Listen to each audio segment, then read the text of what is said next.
हे बघा किती छान असे झालेत आपले हे बेसनाचे लाडू आणि अजिबात न रेलणारे असे हे बेसनाचे लाडू आपले तयार आहेत. तुम्ही नक्की ट्राय करून बघा. आता ह्या पॅन मध्ये आपण हे बेसन टाकून घेऊयात. गॅस मिडियम फ्लेमवर ठेवायचा आहे. ह्या बेसन पिठाला आपण एक 5 मिनिटं छान तसंच भाजून घेणार आहोत. आणि बेसन पीठ पहिले नुसतं भाजल्यानंतर काय होतं, त्याचा कच्चापण आहे ते निघून जातं. साजूक तूप कमी लागतं.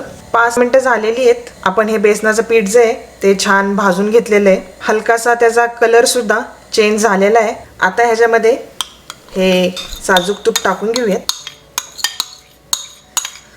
आता ह्या बेसनचा कलर चेंज होतोपर्यंत आपल्याला तुपावर छान भाजून घ्यायचे. तुम्हाला जर न रेलणारे लाडू हवे असतील, बेसन पिठामध्ये जास्त साजूक तूप बिलकुल टाकू नका. हे मिश्रण जे आहे ते साजूक तुपाने जर पातळ झालं तर ते डालड्यासारखं आळत नाही आणि हमखास बेसनाचे लाडू हे रेलणारे होतात. त्यांचा शेप जो आहे तो बसका होऊन जातो. त्यामुळं बेसनाच्या पिठामध्ये पीठसुद्धा नीट भाजलं पाहिजे आणि तूप जास्त नाही झालं पाहिजे असं आपल्याला करायचं आहे. मेजरमेंट खूप इम्पॉर्टंट आहे बेसनाच्या लाडूसाठी. बेसनाचं पीठ एकसारखं हलवायचं आहे, नाहीतर खालून लागण्याची शक्यता असते.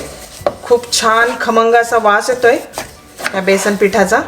हे बेसन बघा किती छान फुलायला सुरुवात झालेली आहे. पिठाची कन्सिस्टन्सी तुम्ही तर बघू शकता. ही अशीच पाहिजे आपल्याला बेसन लाडूसाठी. ना जास्त पातळ ना जास्त घट्ट. खूप छान असं आपलं हे बेसनाचं पीठ भाजलं गेलंय साजूक तुपामध्ये.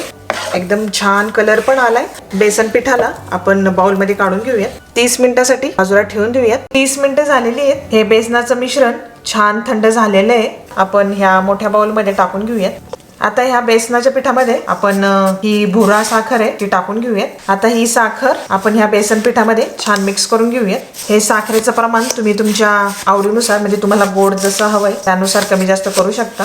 ही विलायची पावडर टाकून घेऊयात. साखर बेसन पिठामध्ये मिक्स केल्यानंतर लगेच लाडू बनवायचे नाहीयेत, कारण की हे मिश्रण थोडंसं मऊ झालेलं असतं. त्यामुळे एक 10 मिनिटं आपण थांबणार आहोत. 10 मिनिटं झालेली आहेत. आता बेसनाचे लाडू बनवायला सुरुवात करूयात.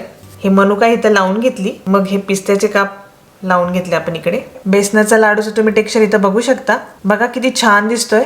बेसनाच्या लाडूला प्लेटमध्ये ठेवून देऊयात. ह्याच पद्धतीने आपण पूर्ण ह्या मिश्रणाचे लाडू वळून घेऊयात. हा बघा, हा दुसरा लाडू तयार आहे आपला.